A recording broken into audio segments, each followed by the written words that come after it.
Hello my dear friends, you're in the Military Summary channel, and today we will discuss the situation in Ukraine on the 17th of May of 2024. We have a lot of very interesting updates, so let's start. And first let's talk about Sumy direction. The sources reported that the Russians continue concentration of forces and that Ukraine is preparing for a major Russian offensive in the upcoming weeks. So the situation that we currently can see in Liptsy, in Volchansk, in Kharkiv is not the major Russian offensive.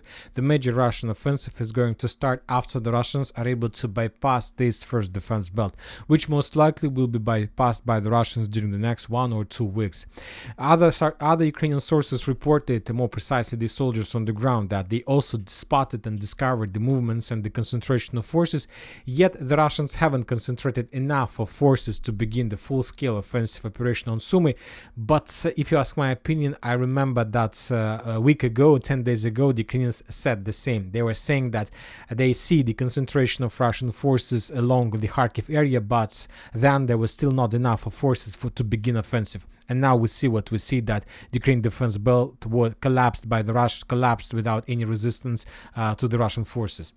Now let's move to the Udy, Kazachia, Lopan area. As you can see, we have some icons. The Ukrainians continue hunting the Russian forces along the border because they understand, they see that the Russians are concentrating the forces, but most likely still the Ukrainians don't understand where exactly the Russians are planning to attack, either to encircle Kharkiv or to attack in direction of Sumy, or maybe the Russians are not going to attack at all, and the main Russian goal is to force the Ukrainians to think that the Russians are going to attack.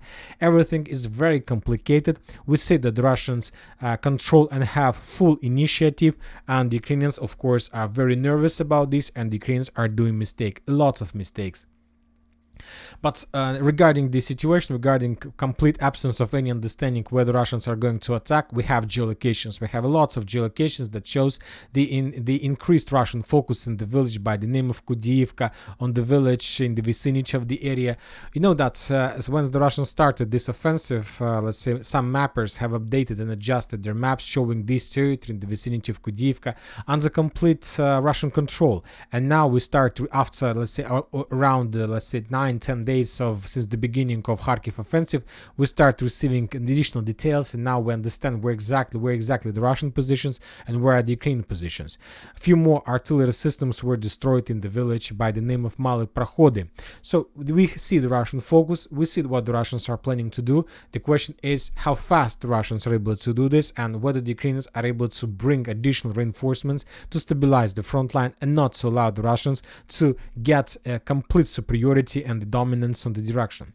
The sources reported that Ukrainians have redeployed around 30 battalions on this direction, not brigades but just battalions, and according to information we have, 10 battalions were redeployed from Kupinsk direction. So 30 battalions of course is enough. When, let's say, if we split 30 battalions to brigades, it's around 5-6 brigades were redeployed on this direction, and of course we know that there were also some brigades that were responsible for protection since at the beginning of Russian offensive.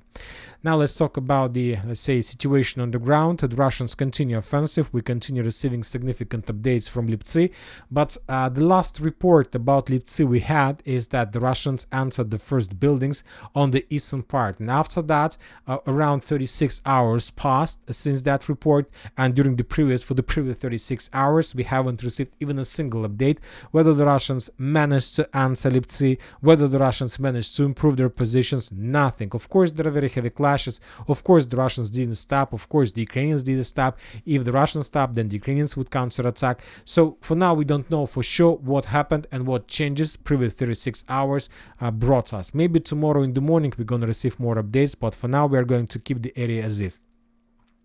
We have additional updates from the northern part. The Russian sources published the video how they were bombing the Ukrainian positions, which confirms that most likely the northern part either under Ukraine control or in the gray zone, or there is something like a mass, some buildings under Russian control and some building under Ukraine control. Anyway, we can't say that the northern part of Liptsy is under, let's say, Russian control, either gray zone or something like this. But we got very interesting details from the fields between Lukyanska, Gluboka, and let's call it the village by the name of Vesele. The Ukrainian sources published the video how the Russian stormtroopers, the Russian offensive groups were moving through the fields, and the Russians were heading towards the road between between the village by the name of Niskuchne and Vesele. So the Russians were heading here.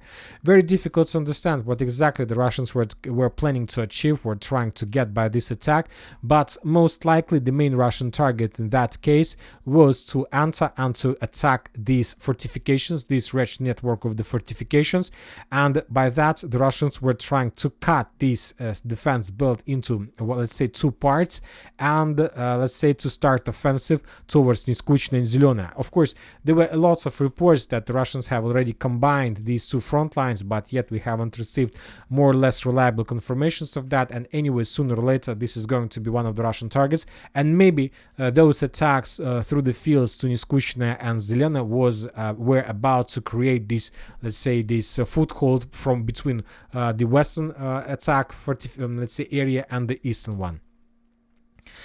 Before we move to Volchansk, let's discuss a few updates from Kharkiv. As we discussed in the previous update, Zelensky arrived to Kharkiv. He made a video on the entrance to Kharkiv, but he made a very big mistake. Probably his team is not so qualified, because if you take a look at this video in details, you're gonna see that this triangle behind Zelensky, at least to me, reminds the Russian flag. So it's like a sign and signal to Zelensky that even if you're making the video, let's say on the entrance to Kharkiv, be sure that you're not making the video on the background with the Russian flag. I'm telling you, when I see the video, I see the Russian flag behind Zelensky. So it's like a signal, it's like a sign. But for example, today Putin stated that the Russians don't have plans to capture. There are no plans to capture Kharkiv at the moment. He added in the end. For now, the Russians are planning to trying to create the buffer zone, trying to force Ukrainian artillery systems to move as far as possible from Belgorod, from Kursk, and many other towns and settlements. So basically to reduce the bombardment and artillery strikes on the Russian, let's say, on the old Russia. And of course the Russians are about to finish this mission, and maybe after the first stage, the Russians will calculate losses, the Russians will check the situation, maybe then they will decide to move further. Or another important statement by Putin about Kharkiv offensive is that it's for Russia, the question of Zelensky legitimacy is important. Faithful documents must be signed with the legitimate authorities. This is a very important statement, because in 5 days, Zelensky will become nobody. Zelensky will become nobody, and even if Zelensky start his negotiation process, let's say on the 21st of May, obviously even negotiation process will take maybe 2 or 3 months, and nobody is going to stop any offensive operation during this period of time. The Russians will continue offensive almost till the time when the signatures will be put on the, let's say, documents, on peace negotiation documents. So 2 months at least for negotiation process. And even if Russia and Ukraine find some points to discuss and will create a draft of this agreement, anyway, they're going to be required additional 3 months to complete the president election campaign. And so that means that even if Russia and Ukraine starts negotiation process tomorrow, it will require up from 6 to 1 year process to handle everything, to sign papers with the legal president, and many other things. And of course, during the upcoming year, during this year, everything might happen, and the most important, the thing might happen that Russia maybe are no longer will need somebody to sign documents with anybody, because nobody knows how much and where the Russians will be in a year. Maybe everywhere. They might be, let's say, in front of Kiev, who knows. Let's move further to Kharkiv with additional updates. One of the most important thing that's, according to the Western sources, according to different papers, and let's say according to the Washington Post, when the Russians start the second offensive, on the 10th of May, for some reason the Starlink system stopped working, and for the first 2-3 days or maybe hours, the Ukrainians were completely blind and completely deaf, and that allowed the Russians to bypass significant territories. Most likely there are going to be investigation in the United States of America who was responsible for that, why Starlink stopped working above the territory of Ukraine during the most important first days of offensive, who was responsible for that. But anyway, this is obviously a scandal, and obviously this is a very big let's say, attack and very big defeat of Ukraine in the world policy and the world negotiations with different companies like Starlink and many others. Now let's move further to Volchansk. The Russians continue offensive. Few important things from the area. For the first time since the battle for Volchansk, we received some videos from the Ukrainian sources.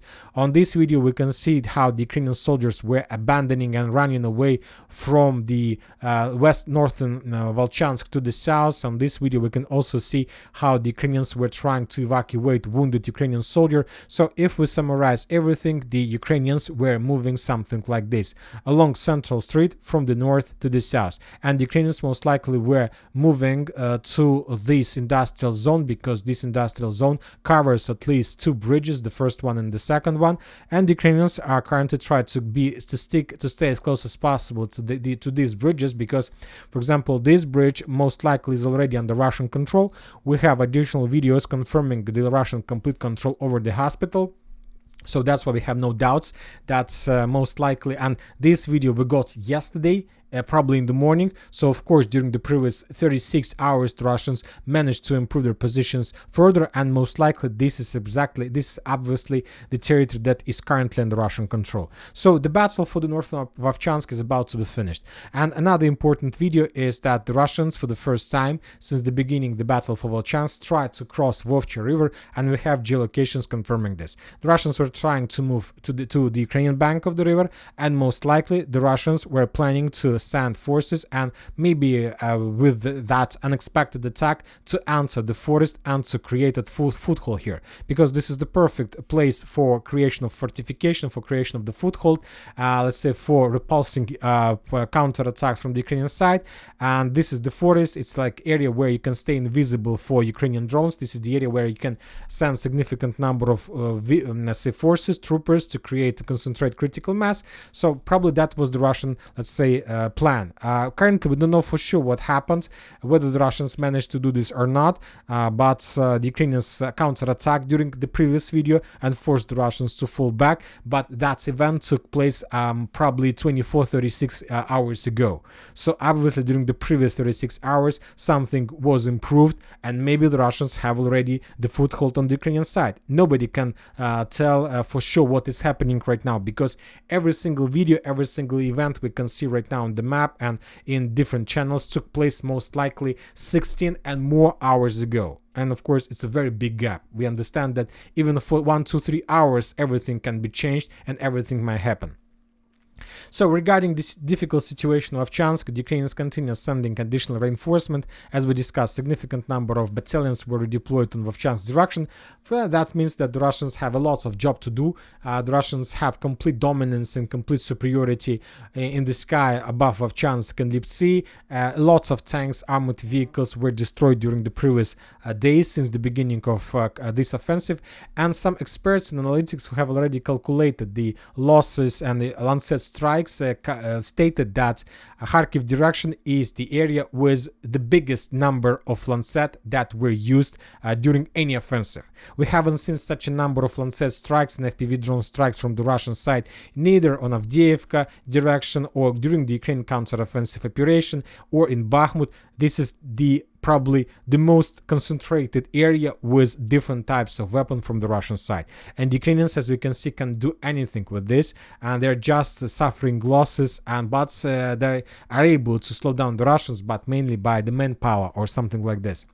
Now let's move to the northern Kupiansk direction. As we discussed, up to 10 battalions were redeployed from this area to northern Kharkiv, which means that now the Russians see and understand that there are a lot of holes in the Ukrainian defense, and the Russians intensified their activity and start offensive on Peshchane, Berestovo, Stepovo, Novoselovka, Ivanovka. So the Russians are attacking everywhere. The Ukrainians can't do anything with this, and of course they're going to be the same story with this direction as with any other. The Ukrainians sooner or later will be forced to fall back towards more reliable positions. The question is where exactly the reliable positions are. Somewhere along Oskol River or maybe somewhere along Dnipro River. For now, as I understand, nobody can give us the answer to this question. Let's move to Siversk direction. Today we got very important updates from Bilogorovka. According to information we have, the Russians, as a result of offensive operation, managed to enter Bilogorovka itself and to capture the first streets and the first buildings in the area. For now, we haven't received any geolocations confirming this, but obviously this is one of the most important updates during the previous 24 hours. If this information is confirmed, then we can make a conclusion that we can start counting days before the entire Bilogorovka falls. It was the most difficult part, to capture the first streets and buildings, and as I understand, the Russians managed to do this during the previous 24 hours. So we are waiting more updates from the territory, and if it's true, we will of course adjust the map. Chasiv Yar, we, let's say, start receiving any updates. Currently the territory is covered completely with the fog of war. The Russians continue bombing the eastern Chasiv Yar, the southeastern Chasiv Yar, so the Russians continue their bombings without any attempts to attack this stronghold on the ground. It's very difficult, let's say, question why the Russians are not moving further, why the Russians are not pushing, but maybe the Russians are okay with these tactics because the Ukrainians don't have enough of artillery, don't have enough of manpower, don't have enough of munition, and they are always forced to send more and more reinforcement. Maybe this is like the tactics that is normal for the Russians, just to bomb the territory and to destroy the upcoming reinforcement with artillery strike. For now, we don't have answer to this question, but obviously everything develops obviously in Russian favor. Klishchiivka, most likely the Russians are about to finish the battle for the village. During the day we got 2 or 3 videos of how the Russians were clearing the, let's say, strongholds, shelters and the fortifications of Ukrainians inside of the village. Most of those videos were very difficult to geolocate, but as I understand, maybe during the next few days, maybe by the end of the weekend, the Ministry of Defense of Russian Federation will announce about complete control over this village as well. So very interesting, as we can see. Now we are moving further to Avdiivka direction, where the Russians also continue offensive operation, and according to different mappers, the Russians complete clearing the operation of fields between Arkhangelsk and Novoalexandrovka. The Russians prepared everything for further offensive. After 2 weeks of a clearing area of stabilization of the front line, most likely the Russians will start offensive further to the north in direction of Kalinova and to the west in direction of Novoalexandrovka, at least according to the sources that provided information about the finishing of the clearing of these fields. The Ukrainians stopped making any counterattacks during the previous 24 hours. We didn't have anything about any attempts to counterattack Solovyova. Maybe the Ukrainians also saw that the Russians finished everything, finished the preparation, and now they will continue moving further to the west. Very interesting details are coming from the line Umanska-Nitailova. Umanska probably up to 90% is under Russian control, just 10% are under Ukraine control, just the southwestern buildings and along Batuli Street, and most likely also during the next few days we're going to receive the final confirmation of Russian control. Nitailova, during this morning most of the mappers have updated their maps showing additional Russian progress to the northwest. And right before we start making the video, or during the day, the Ukrainian sources published the video of how their Ukrainian FPV drones were FPV droning the Russian forces in the most northwestern part of the village. So based on that video, we have adjusted the map. Currently, it's still unknown status of let's say, of this part of Nitailova, but most likely this part of Nitailova will be cleared by the Russians during the next 24 hours. And currently, there's a known status of the farms that located to the south of Nitailova. Maybe there are still Ukrainians, but maybe the Russians also are about to finish. Anyway, once again, 2, 3, 4 days, and Nitailova will be captured as well. And we can say that after that, the Russians will move further to the west with the purpose to start clashes for Karlovka and Karlovka water reservoir.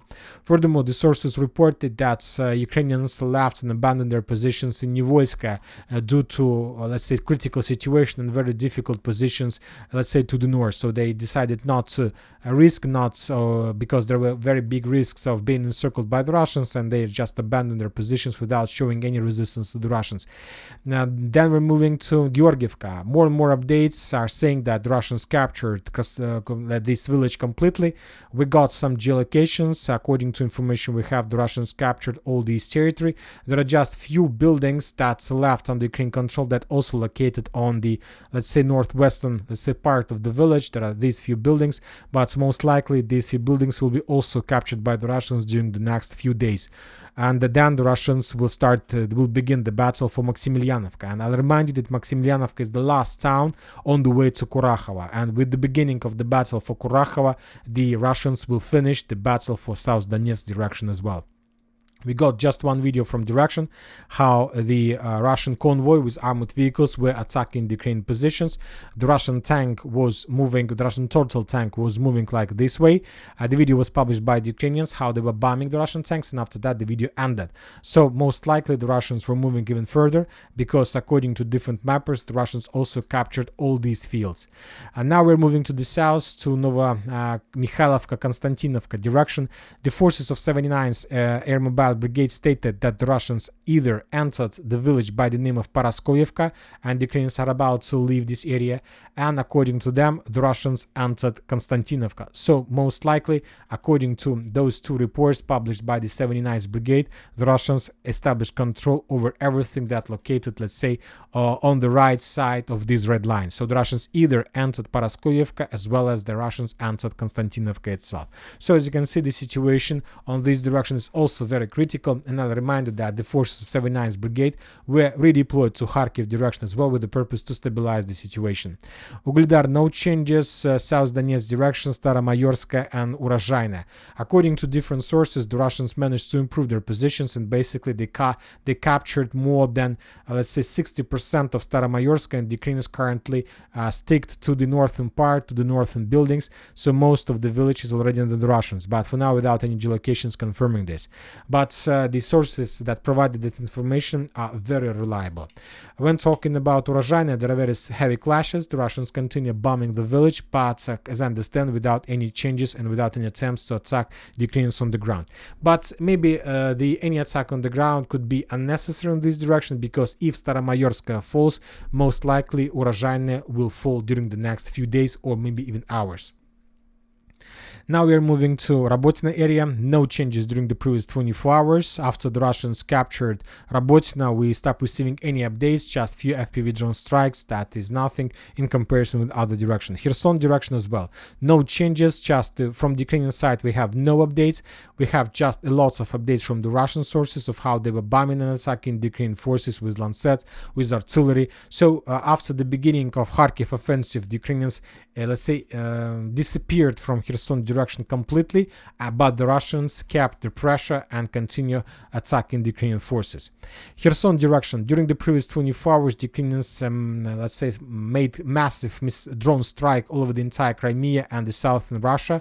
As a result of those strikes, the Ukrainians managed to deal some damage. According to information we have, the Ukrainians used up to 140 drones, and some of them were, let's say, jammed, some of them were brought down by the Russians, some of them were, let's say, brought down by the air defense. Some Navy drones of armed forces of Ukraine were destroyed by the Russian helicopters, but some of the Ukrainian drones managed to break through the Ukrainian air defense and Russian any defense, and to destroy and to damage some critical energy infrastructure. For example, in this video we can see the Ukrainian drone who attacked the Russian oil refinery plant, and as a result of the strike, the Ukrainians managed to deal currently we don't know for sure significant damage or just damage, but anyway we see some fire.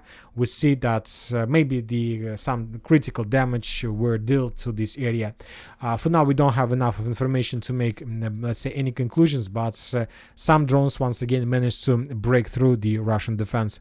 So once again, to summarize everything, another important thing, the Ukrainians, the military, Vladimir Zelensky signs law allowing mobilization of convicts in Ukraine. The military could see up to 20,000 new recruits as a result of this measure. So Zelensky is not going to start any negotiation with Putin. He's going to increase his army, but as I understand, when the situation is critical in Ukraine, it's not a very smart thing to, let's say, mobilize prisoners, because I'm not sure that they're going to fight. I believe that as soon as they get weapons, they will try to find a solution how to escape Ukraine, and of course not to die for nothing, because we see that the situation is very difficult. And that's it for today. Military Summary channel reminds we condemn any violence in the world. Thank you for watching. Subscribe to my channel. Put your likes, join my Patreon, and have a good day. Bye bye.